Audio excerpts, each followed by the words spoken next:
നമ്മൾ ഏതൊരു ആളെ വിളിച്ചിട്ട് നിങ്ങളുടെ അയൽക്കാരൻ എങ്ങനെയാണെന്ന് ചോദിച്ചാൽ അയാൾ പറയാം പന്ന റാസ്കലാണ്. അത് പൊതുവെ ഒരു തത്വമാണ്. എല്ലാവർക്കും അവരുടെ അയൽക്കാരനെ കുറിച്ച് മോശം അഭിപ്രായം. നമ്മളെക്കുറിച്ചും അവർക്ക് അവരുടെ ചിന്ത അങ്ങനെ ആയിരിക്കും. അത് തർക്കമൊന്നും വേണ്ട. അതിന് കാരണമൊന്നുമില്ല. ഒന്നുകിൽ അയാളുടെ തെങ്ങ് വളഞ്ഞ് ഇയാളുടെ പുരയിടത്തിൽ കിടക്കും, ഇയാളുടെ മാവ് വളഞ്ഞ് അവരുടെ പുരയിടത്തിൽ കിടക്കും, അവരുടെ കോഴി എപ്പോഴും പറന്നു വന്ന് ഞങ്ങളുടെ വീട്ടിൽ വന്ന് അപ്പി ഇടുന്നു, അല്ലെങ്കിൽ അയാളുടെ അവിടുത്തെ ഓട പൊട്ടി നമ്മുടെ പുരയിടത്തിലേക്ക് പോകുന്നു, അല്ലെങ്കിൽ ഇവിടുത്തെ ഓട പൊട്ടി അങ്ങോട്ട് പോകുന്നു. അങ്ങനെ അങ്ങോട്ടും ഇങ്ങോട്ടും ഒക്കെ അങ്ങ് നീരസമാണ്. ഒരു ഭീമാകാരനായ ഒരു പട്ടിയെയും തുടരി പിടിച്ചൊരു ചങ്ങല ഇട്ടുകൊണ്ട് ഒരു നിക്കറും ഒക്കെ എടുത്ത് ക്യാൻവാസും തൊപ്പിയൊക്കെ വെച്ച് ഈ പട്ടിയെ കൊണ്ട് റോഡിൽ നടത്തിക്കാൻ കൊണ്ടുപോകും. ഈ നടത്തിക്കാൻ കൊണ്ടുപോകുന്നതിൻ്റെ പ്രധാന ഉദ്ദേശം എന്ന് പറയുന്നത് റോഡിൽ കൊണ്ടുപോയി അപ്പിടിപ്പിക്കുക എന്നുള്ളതാണ് ഇതിൻ്റെ പ്രധാന ഉദ്ദേശം. അവരുടെ വീട്ടിൽ ചെയ്യാനുള്ള മനസ്സവർക്കില്ല. എങ്കിൽ റോഡിൽ ഇരിക്കുന്നവൻ്റെ പെടലേക്ക് അവിടെ എന്ന് വിചാരിച്ച് ഈ റോഡിൽ ഇവനെ കൊണ്ട് നടത്തിച്ചിട്ട് ഏതെങ്കിലും ഒരു സ്ഥലത്ത് കൊണ്ട് അപ്പിടിപ്പിക്കും. നമ്മുടെ ഒരു പാർട്ടിക്ക് പറ്റിയ അവസ്ഥ, ഈ പട്ടി ഇങ്ങനെ നടന്നു വന്ന് ഈ നമ്മുടെ കക്ഷിയുടെ വീടിൻ്റെ മുമ്പിലാണ് വന്ന് അപ്പിയിടും. പല പ്രാവശ്യം അങ്ങേരെ വിളിച്ച് പറഞ്ഞ് എൻ്റെ പൊന്നു സാറേ ഇവിടെ ഇരിക്കാൻ വയ്യ, അസാധ്യമായ സ്മെല്ലാണ്, അത് ഇവിടെ നിന്ന് മാറ്റി ഇങ്ങനെ, അല്ലെങ്കിൽ സാർ അത് കോരിക്കളയണം.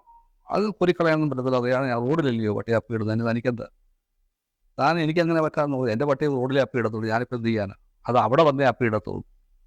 അപ്പം ഇയാൾ കൗൺസിലറോട് പറഞ്ഞു നോക്കി. അപ്പോൾ കൗൺസിലർ പറഞ്ഞു, പക്ഷേ ഒരു രക്ഷയൊന്നുമില്ല, അയാൾ വലിയ സ്വാധീനമുള്ള ആളാണ്, അയാളടുത്ത് പറഞ്ഞാൽ കേൾക്കത്തില്ല, കുറേ കാശിൻ്റെ അഹങ്കാരമൊക്കെ ആയിക്കൊണ്ട് അതുകൊണ്ട് അത് കേൾക്കത്തൊന്നുമില്ല. അപ്പം ഇദ്ദേഹത്തിൻ്റെ ഭാര്യയാണെങ്കിൽ ആസ്മ പേഷ്യൻ്റ്. ഇങ്ങനെ കുറച്ച് ദിവസമായപ്പം മറ്റേയാൾ പറഞ്ഞു, ഞാനൊരു ഉപാധി പറയാം, ഇന്നൊറ്റ മാർഗം, താൻ അമ്പോളത്തിൽ പോയിട്ട് ഒരു നല്ലൊരു പടക്കം വാങ്ങിക്കണം. അത് ചെറിയ പടക്കമൊന്നുമല്ല, ഇത്തിരി വലിയ പടക്കം, ഇവിടെ മൊത്തം പൊട്ടിത്തെറിക്കുന്നൊരു പടക്കമായിരിക്കും. ശബ്ദം കേട്ടാൽ അത് അത്ര വലിയ ഭീകരമായൊരു പടക്കം പോയി വാങ്ങിക്കുക. ഈ പട്ടി അപ്പിയിടാൻ വരുമ്പോൾ നിങ്ങളുടെ പുരയിടത്തിനത് പൊട്ടിക്കുന്നതിന് ആർക്കും ചോദിക്കേണ്ട കാര്യമൊന്നുമില്ല, റോഡിലല്ലല്ലോ പൊട്ടിക്കുന്നത്. അയാൾക്ക് പട്ടി റോഡിൽ അപ്പിയിടാനുള്ള സ്വാതന്ത്ര്യം ഉള്ളതുപോലെ തന്നെ ഈ പടക്കം നിങ്ങളുടെ വീട്ടിൽ പൊട്ടിക്കാനുള്ള സ്വാതന്ത്ര്യം നിങ്ങൾക്കുണ്ട്. നിങ്ങളൊന്ന് പരീക്ഷിച്ച് നോക്ക്, പട്ടി അപ്പിയിടാൻ നേരം ഈ പടക്കം ഒന്ന് പൊട്ടിച്ച് നോക്ക്. അതിന് ഇദ്ദേഹം കഷ്ടപ്പെട്ട് വലിയൊരു പടക്കമൊക്കെ വാങ്ങിച്ചുകൊണ്ട് വന്ന് പതിവ് പോലെ അവിടെ കാത്തിരുന്നു.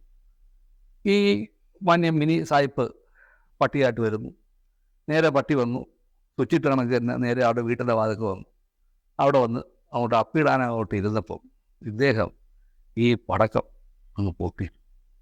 പടക്കം പൊട്ടിയത് ഈ പട്ടി അയാളെയും കൊണ്ട് ഒരു ഓട്ടം ഓടിയത് മാത്രമല്ല, അയാളുടെ കയ്യിൽ നിന്ന് പട്ടി അങ്ങ് വിട്ടുപോയി. കാരണം അത്ര ശക്തമായിട്ടാണ് ഓടിയത്. പട്ടി ഓടി അങ്ങ് വീട്ടിലോട്ട് പോയി, ഇയാൾ കുറേ ഓടി അങ്ങ് അകത്തോട്ട് കയറി. ഞാൻ സത്യം പറയട്ടെ, പിന്നെ ആ പട്ടിയെ ഗേറ്റിന് വെളി കണ്ടിട്ടില്ല. മാത്രമല്ല പട്ടി അപ്പിയിട്ടില്ലെന്നുള്ളതാണ് പിന്നെ നമുക്ക് കിട്ടിയ വിവരം. വെറ്ററിനറി ഹോസ്പിറ്റൽ ഡോക്ടർ വന്നാണ് അദ്ദേഹം പട്ടിയുടെ അപ്പി എടുക്കുന്നത്.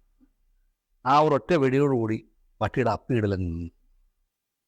ഇപ്പം ഞാനിത് പറയുന്നതേ, ഇതുപോലെ അനുഭവിക്കുന്ന ആരെങ്കിലും ഉണ്ടെന്നുണ്ടെങ്കിൽ ഇത് പട്ടിയെ കുറ്റം പറയുന്ന കാര്യമൊന്നുമില്ല, ആ വീട്ടുകാരനാ ചെയ്യുന്ന പട്ടിയോട് കാണിക്കുന്ന ഒരിക്കലും ചെയ്യാൻ പാടില്ലാത്തൊരു കാര്യമാണെന്നറിയാം.